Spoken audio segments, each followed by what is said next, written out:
Hello everyone. हमने पिछले lecture में एग्जामिनेशन इन चीफ के बारे में डिस्कस किया था। अब इस लेक्चर में हम करेंगे मेडिको लीगल इम्पोर्टेंस के बारे में। मेडिको लीगल इम्पोर्टेंस सबसे पहले इसके डेफिनेशन के बारे में बात कर लें। तो डेफिनेशन क्या है? relevance and application of medical knowledge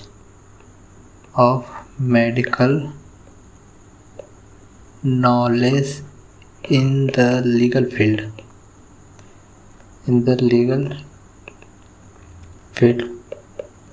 particularly in cases involving crime, civil liability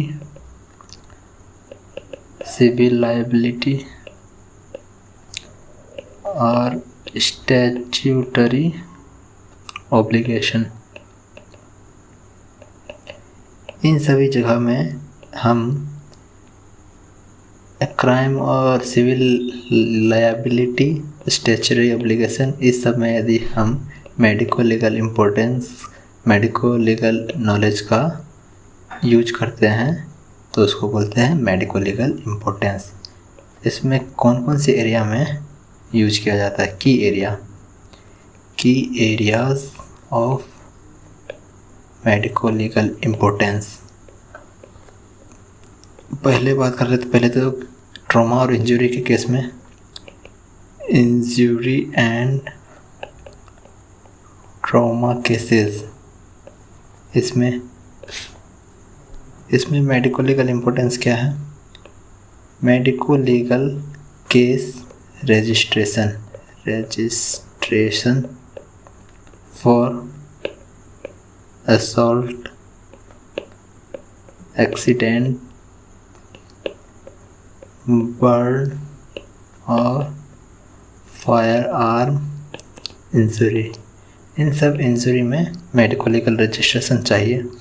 और इसमें ट्रॉमा वाले केस में मेडिको लीगल इम्पोर्टेंस क्या है कि ये BNS 114 से 119, 114 से 119 के बीच में तक इसमें ये प्रोविज़न दिया गया है कि ट्रॉमा और इंजरी के रजिस्ट्रेशन को किया जाए for the medico legal purpose. इसमें डॉक्टर्स का क्या रोल है? डॉक्टर्स डिस्क्राइब कि कैसा इंजरी है, nature of injury and weapon use,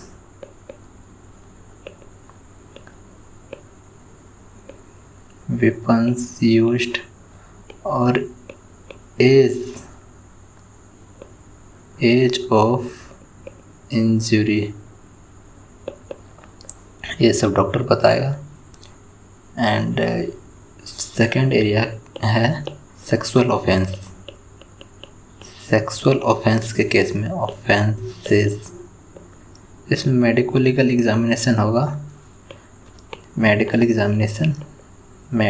examination of किसका होगा? एक तो विक्टिम का होगा, एक्यूज्ड का होगा। इन केस ऑफ रेप, ये BNS सेक्शन 63 में प्रोविज़न है इसका कि मेडिकल एग्जामिनेशन होना चाहिए रेप केस में, विक्टिम और एक्यूज्ड दोनों का। इसमें कलेक्शन क्या करेंगे? सैंपल कौन से? Selection of biological evidences, swab लेंगे सर्विक्स का, क्लोथिंग लेंगे और इन केस ऑफ मेल इसमें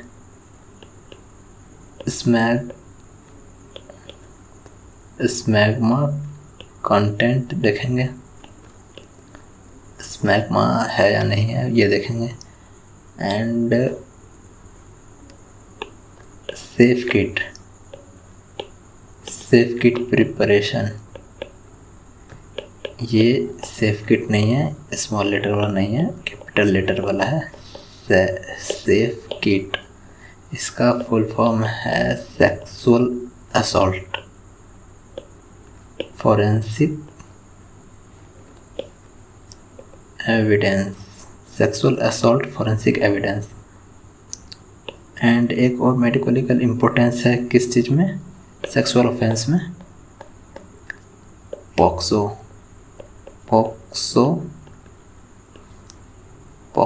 act, protection of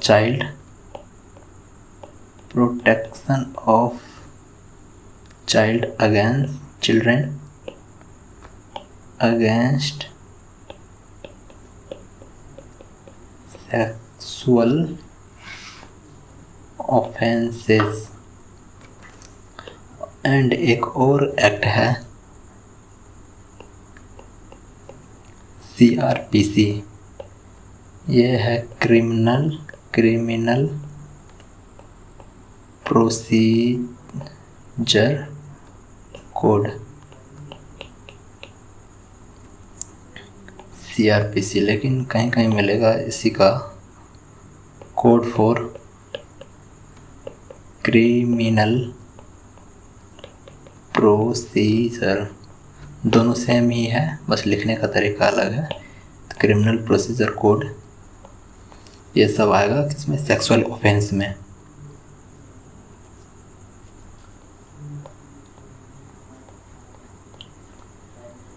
and third is postmortem and cause of death. इसमें सबसे क्रूशियल चीज़ क्या है, क्रूशियल पोस्टमार्टम और COD, मतलब केस ऑन डिलीवरी नहीं, ये है कॉज ऑफ डेथ। इसमें क्रूशियल कब कब होगा ये, in case of homicide, in case of suicide, in case of poisoning, इन सब केस में क्रूशियल है postmortem and cause of death के लिए। पोस्टमार्टम इसमें क्रूशियल है, postmortem. And it helps in determining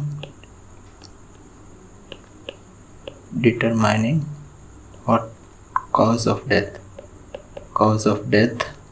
COD means cause of death, and TSD, time since death, and manner of death, किस तरह से डेथ हुआ। एक तो ये नेचुरल हो सकता है, एक्सीडेंटल, एंड सुसाइडल डेथ हो सकता है, या homicidal death. And fourth one is toxicology case, poisoning case. इसमें पहले तो पॉइजन को आइडेंटिफाई करेंगे, पॉइजन आइडेंटिफिकेशन। इसमें या वो केमिकल है, या कोई प्लांट है, या प्लांट का पार्ट है, या हाउस होल्ड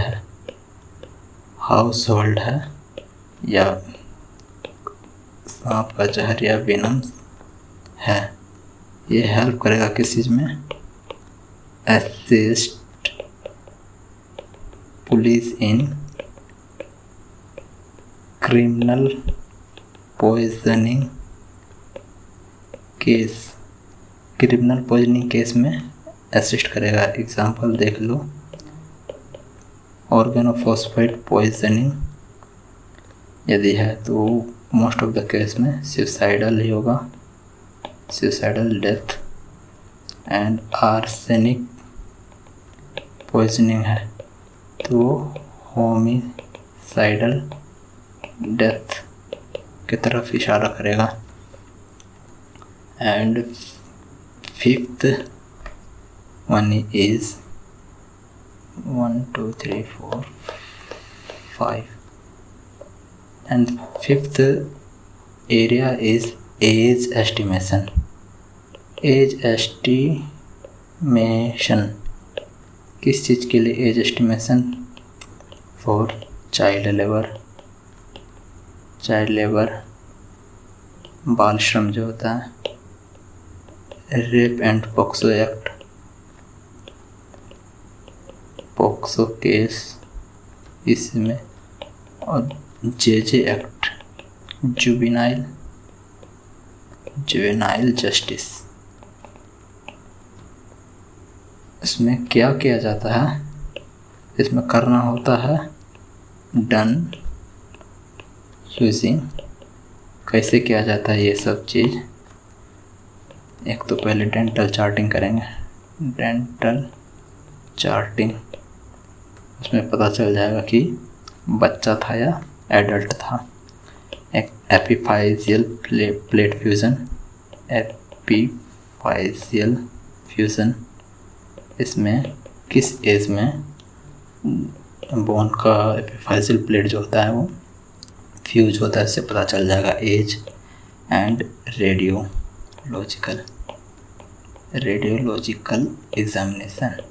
इस एक कहानी में बताऊं, जब मेरा सिलेक्शन हुआ था सैनिक स्कूल में, तो मेरे दोस्त का एक रेडियोलॉजिकल एग्जामिनेशन हुआ था for estimation of his age. उसमें उसके हाथ का एक्सरे निकाला गया था। इससे भी पता चलता है यहाँ पे, यहाँ अब तो नहीं हो रहा है ये सब। अब सिक्स्थ एरिया क्या है? सिक्स्थ ड्रंकेननेस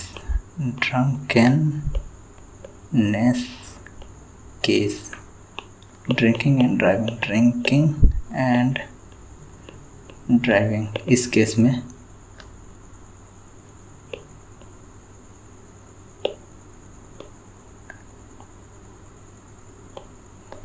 एक तो ये केस हो गया, और इसमें क्लिनिकल एग्जामिनेशन क्या होगा?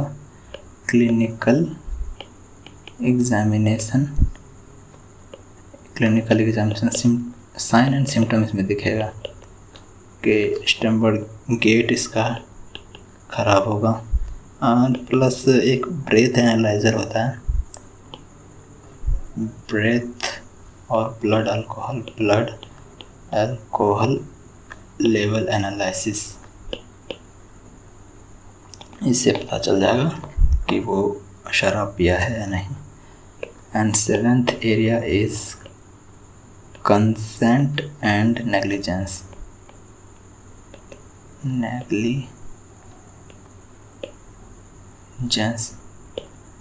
इन्फॉर्म्ड कंसेंट लेना ज़रूरी है। डॉक्टर्स को must take valid and informed consent. And importance कहाँ है? इम्पोर्टेंस कहाँ है इस कंसेंट का? एक तो पहले सर्जरी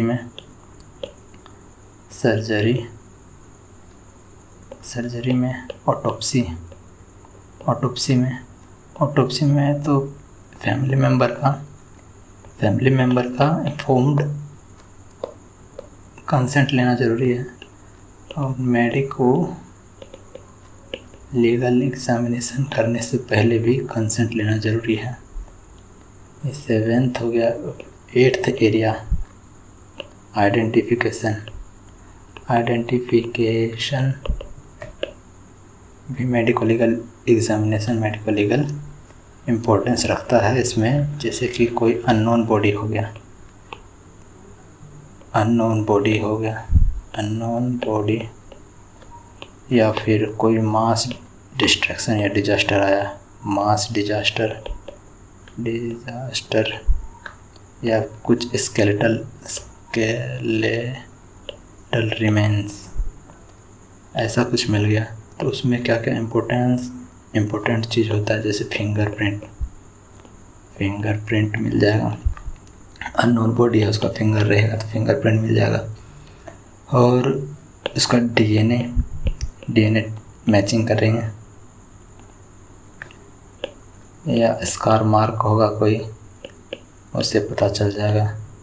टैटूइंग तो बहुत इम्पोर्टेंट है। टैटूज़ एक मूवी है, मूवी पता है आपको? अभी हसीन दिलरुबा जो है मूवी, ये देख लेना, बहुत ही अच्छी मूवी है। इसमें टैटू का इम्पोर्टेंस पता चल जाएगा। एंड एंथ्रोपोमेट्री में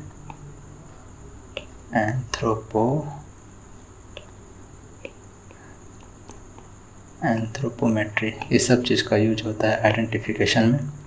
and ninth area is mental illness cases में। ये किसके अंडर आता है? इस under mental health care act 2017, इसके अंडर ये आएगा। इसमें एक रूल होता है, मैकनॉटन रूल। इसमें फॉर क्रिमिनल रिस्पॉन्सिबिलिटी, ये सब क्रिमिनल को आइडेंटिफाई करने के लिए यूज किया जाता है। Certification of insanity for trial. Certificate मतलब वो सही में पागल है नहीं है, या उसको ट्रायल में ले जाया जा सकता है, या उसको हॉस्पिटलाइज करना है। हॉस्पिटलाइजेशन, इसके लिए एक सर्टिफिकेट जारी करेगा कौन? Medical officer. And 10th one is court testimony. मतलब कोर्ट की तरफ से कौन कौन सा गवाह हो गया है। एक तो पहले तो एक्सपर्ट विटनेस जो है, जैसे doctors as an expert witness, ये हो गया विटनेस। एंड चीफ एग्जामिनेशन कौन कर रहा है? चीफ एग्जामिनेशन जो कॉलिंग पार्टी है, वो कॉलिंग पार्टी। एंड इसमें सिर्फ इतना ही नहीं है, ये कोर्ट के इसमें जितना भी ये कोर्ट में विटनेस एग्जामिनेशन होगा, विटनेस एग्जामिनेशन सब कोर्ट के टेस्टिमनी में जाएंगे। चीफ एग्जामिनेशन, इसके बाद होगा क्रॉस एग्जामिनेशन, इसके बाद होगा री एग्जामिनेशन। सभी एक तरह से कोर्ट के टेस्टिमनी की तरह ही काम करेंगे। Hostile witness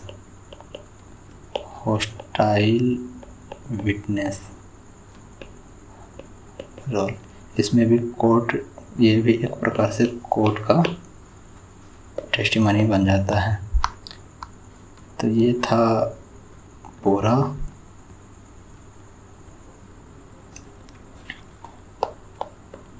medico legal importance. इसमें बात कर लें इसके हैंड रिटन नोट्स की। इसका हैंड रिटन नोट्स आपको टेलीग्राम चैनल पे मिल जाएगा। एंड इस टेलीग्राम चैनल को आप सब्सक्राइब कर लीजिए एंड इस यूट्यूब चैनल को भी सब्सक्राइब कर लीजिए। इस चैनल पे FMT के PYQ का सॉल्यूशन अपलोड होते रहेगा धीरे धीरे। एंड ये है AKU या BUHS इन यूनिवर्सिटी के लिए का PYQ का सॉल्यूशन इस चैनल पे अपलोड होगा और इसका नोट्स आपको टेलीग्राम पे मिल जाएगा। इसका मैं कोशिश करूँगा एक्टिव नोट्स प्रोवाइड करने का, तो इसको सब्सक्राइब कर लीजिए। Thank you.